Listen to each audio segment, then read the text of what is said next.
So a lot can change in a short amount of time. Case in point, Apple has long been the choice of many creatives when it comes to computing platforms for a number of reasons. Microsoft has been seen by many, anyways, in the creative world as a platform that had it all, but then kind of lost its competitive edge for one reason or another. Until recently, that is. Joining us to talk about his own Switch experience is professional photographer Trey Ratcliff from StuckInCustoms.com. How's it going, Trey? Hello, hello. Yeah, this Switch was very difficult. I think it might have been easier to get a sex change. All right, so let's start there. Okay. Well, actually, if I had a sex change, I would at least have an excuse to go into lesbian bars. that would be true. Let's take a step back from the sex change and talk about Apple a little bit, because that's where this whole I think I do. That's where this whole experiment happened.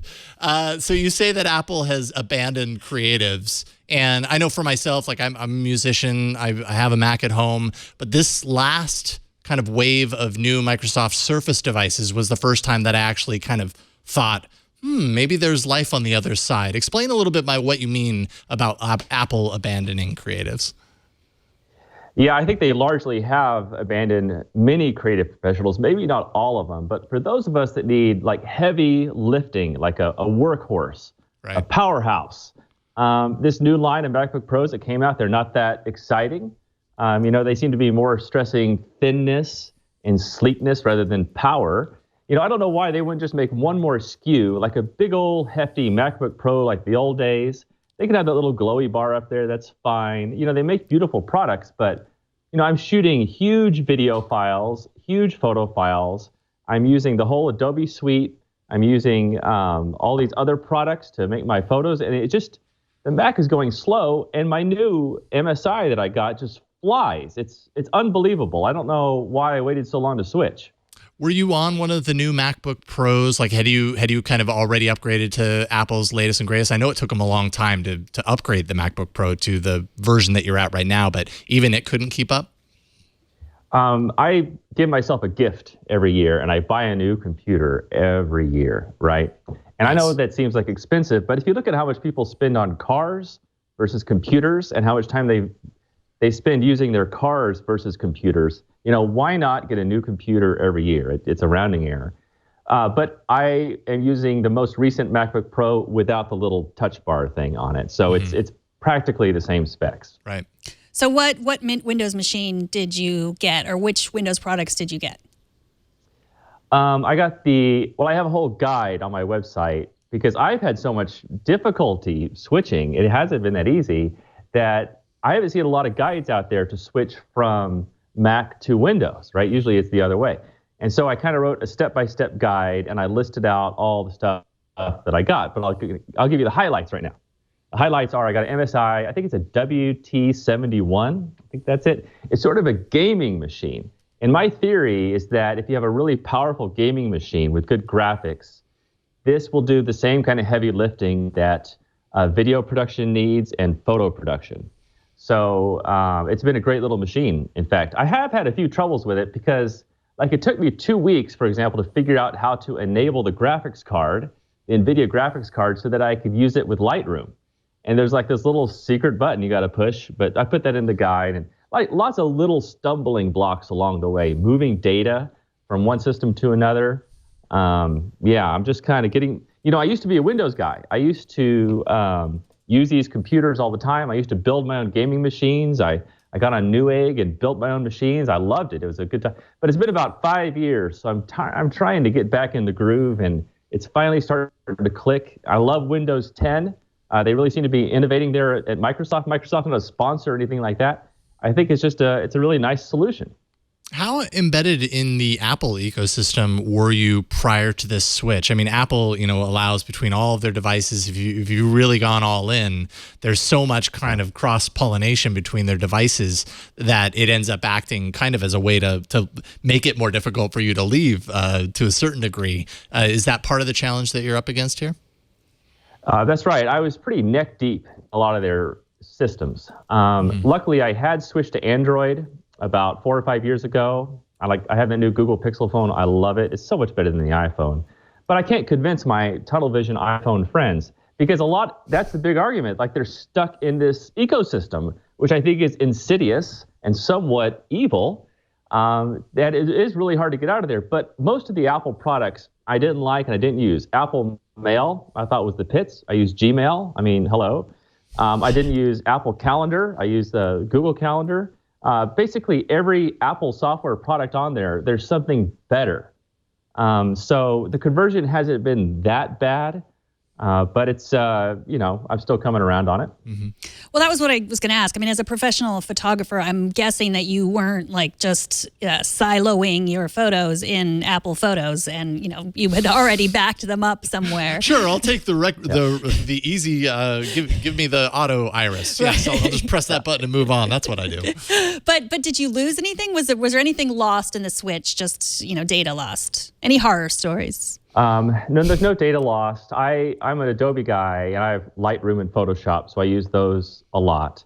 And I have 12 terabytes worth of photos. So this is an edge case, I think, but I think a lot of creative professionals have many, many terabytes of stuff they want to move over. So that's been a little bit of a challenge. You have to format drives using exFAT and move stuff around. It's not impossible, but it's possible. One thing that I am leaving behind is I co-developed 2 years ago this HDR program. I'm really into HDR photography. It's called Aurora HDR Pro with a company called MacFun.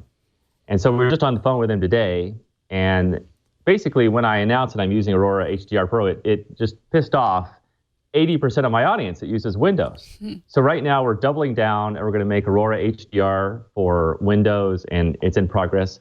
So once that's done, my life will be complete. I'll be all Windows all the time. Nice.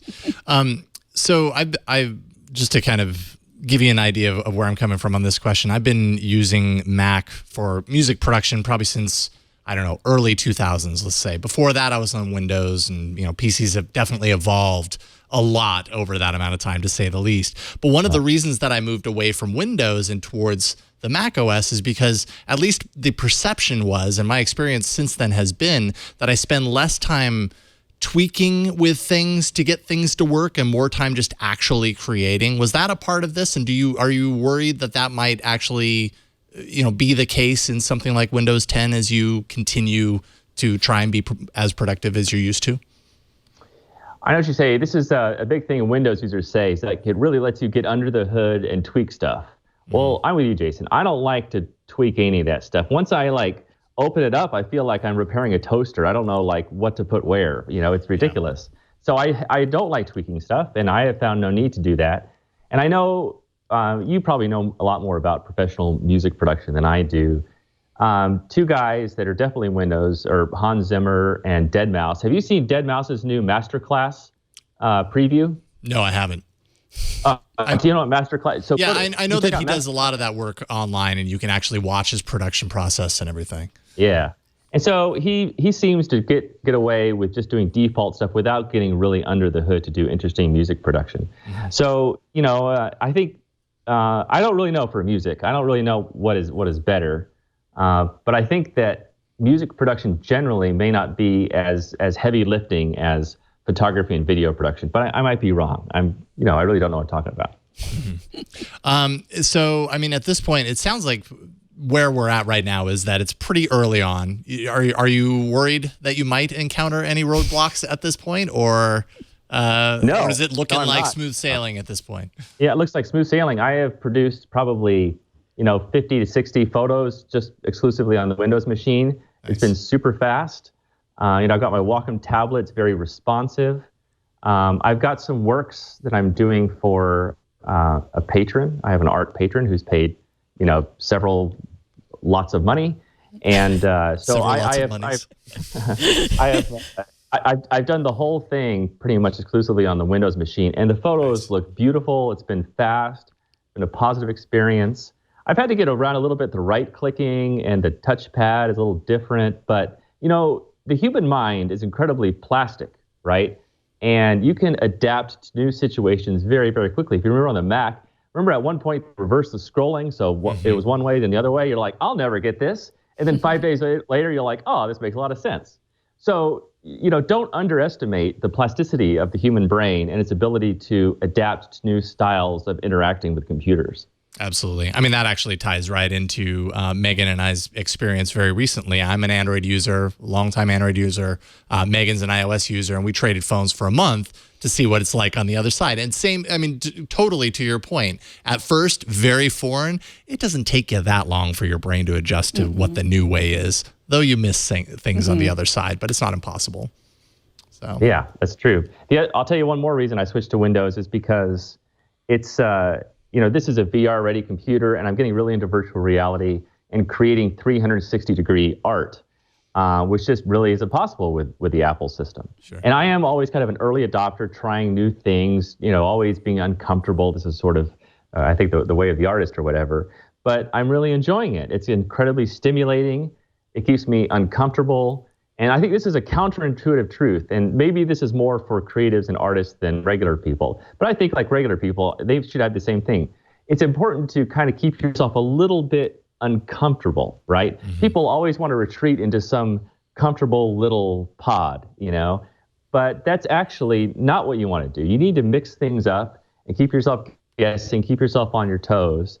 And so making a big switch is actually an opportunity to come up with new creative ideas, to reorganize all your mess that's been accumulating over the last few years. So, there's a lot of good reasons to switch that are kind of counterintuitive. Yeah, for sure. So do you have a VR camera that you'd recommend to people? Yes. Let me grab it right here. This is sliding back on camera. Ooh. This is cool. This is called a Panono. And it has 36 cameras on it, all aiming in different directions, of course.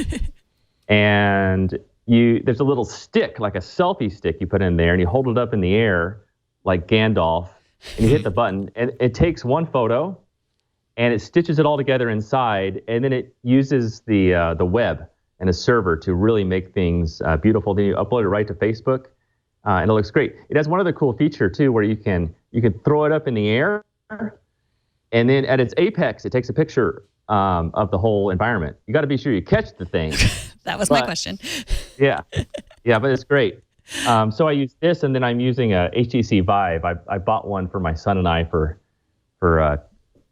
Christmas. So we play games on it and make 3D art, and I'm doing some really cool experimental stuff. I wish I could tell you about it. It's so awesome, but I'll wait till it actually works.